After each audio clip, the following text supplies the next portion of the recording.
अस्सलामुअलैकुम viewers, welcome back to my channel. आज मैं आपको साइक्लोजेस्ट 400 mg स्पेसरीज के बारे में रिव्यू दूंगी।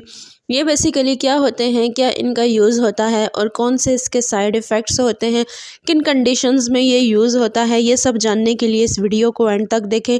लेकिन उससे पहले तमाम देखने वालों से गुजारिश है, जो न्यू है चैनल पे, वीडियो को लाइक करें, शेयर करें, सब्सक्राइब करें, बेल के आइकन पे क्लिक करें ताकि हर नई आने वाली वीडियो का नोटिफिकेशन आपको मिलता रहे। Thank you so much. बात करते हैं साइक्लोजेस्ट 400 mg पैसरीज के बारे में।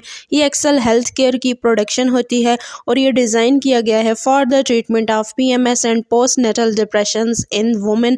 और इसके अंदर जो इंग्रेडिएंट्स पाए जाते हैं वो प्रोजेस्टेरॉन के हैं। प्रोजेस्टेरॉन एक्टिव इंग्रेडिएंट है। उसके अलावा ये था इसका इंट्रोडक्शन। अब हम बात करते हैं इसके यूजेस के बारे में और इसकी वर्किंग के बारे में, कैसी कौन सी कंडीशंस हैं जिसमें कि ये बहुत ज़्यादा हेल्पफुल होता है। Cyclogest Pessariz is used for the treatment of premenstrual syndrome, PMS, and postnatal depression in women. It is also prescribed to women who are undergoing assisted reproductive technology, यानी कि ART treatment. This pessariz contains progesterone as active ingredient, which is a natural female sex hormone. Cyclogest is available in the form of pessary, a soft removable device that is inserted into the vagina to provide support to the uterus, bladder और rectum। यानी कि ये अंदामे नहानी के अंदर होने वाले जितने infections होते हैं उस सूरत हाल में एज अ पैसरी यूज़ किया जाता है। तो जो इसका फर्स्ट यूज़ आ जाता है वो प्री मेंस्ट्रुअल सिंड्रोम में आ जाता है, यानी कि PMS की सिचुएशन में, जिसमें क्या होता है कि ऐसी फीमेल्स जिनको मेंस्ट्रुअल साइकिल चलने से पहले या माहवारी होने से पहले कुछ ऐसे सिंड्रोम्स का सामना करना पड़ता है, यानी कि उनको क्रैम्प्स पड़ते हैं, उनको दर्द होता है, उनके सर में दर्द होता है, वो बहुत ज़्यादा सुस्त हुई होती हैं और उनका जो यूट्रस है वो उनको बहुत वीक लग रहा होता है।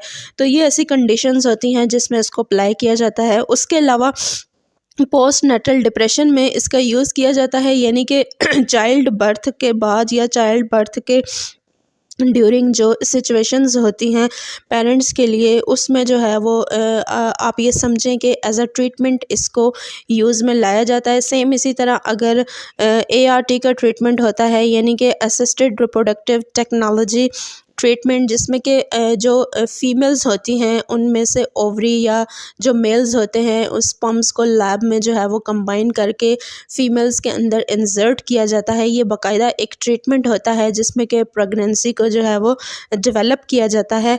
तो ये ऐसी सारी सिचुएशंस होती हैं जिसमें कि इसका इस्तेमाल किया जाता है। यानी अगर आपको आम अल्फाज में इसका बताया जाए तो ये आम तौर पर अंदामे नहानी में माहिर अमराज़ नस्वां के ज़रिए दाखिल किया जाता है। साइक्लोजेस्ट पैसरीज को इन मरीज़ों में मलाशी में दाखिल किया जाता है जो पेशाब की नाली के इन्फेक्शन या अंदामे नहानी के इन्फेक्शन में मुब्तला हों। अगर आपको साइक्लोजेस्ट पैसरीज को यूज़ करने में किसी परेशानी का सामना करना पड़ता है या मनफी असरात आप पे आते हैं तो आपने फ़ौरन अपने फिजिशियन से कंसल्ट करना है। आले को आर्जी तौर पर बनाएं और साफ़ करने के लिए अंदामे नहानी को किसी भी किस्म के ज़ख़म या नुकसान की जाँच करने के लिए पैसरीज डालने के बाद आपने अपने डॉक्टर से रिव्यू कर लेना है, या आपको अगर इसमें कोई भी डिफ़िकल्टीज़ हों तो आप अपने फिजिशियन से कंसल्ट कर सकते हैं। आम तौर पे ये फीमेल्स रिलेटेड इश्यूज़ के लिए प्रेस्क्राइब की जाती है।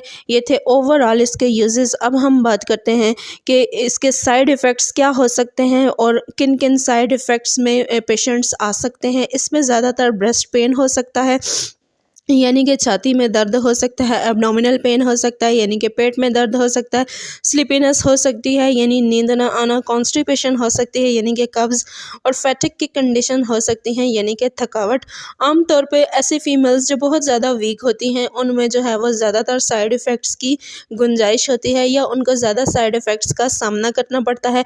अब हम बात करते हैं कि कौन सी कंडीशंस में इसका यूज़ नहीं करना चाहिए। अगर तो आप ब्रेस्ट फीडिंग पे हैं, यानी बेबी को आपने फीड करवाना होता है या आप करवा रही हैं, तो ऐसी कंडीशन में इसको यूज़ करने से पहले आपने फिजिशियन से कंसल्ट करना है। सेम इसी तरह अगर आप प्रेग्नेंट हैं तो उन कंडीशंस में भी यूज़ करने से पहले आपने लाजमन अपने फिजिशियन से कंसल्ट करना है। और अगर आप ऑलरेडी किसी मर्ज़ में मुब्तला हैं तो तब भी यूज़ करने से पहले अपने फिजिशियन से कंसल्ट कर लीजिएगा। ये था इसका ओवरऑल रिव्यू। अगर आपको हमारी वीडियो अच्छी लगी हो तो चैनल को सब्सक्राइब करें। Thank you.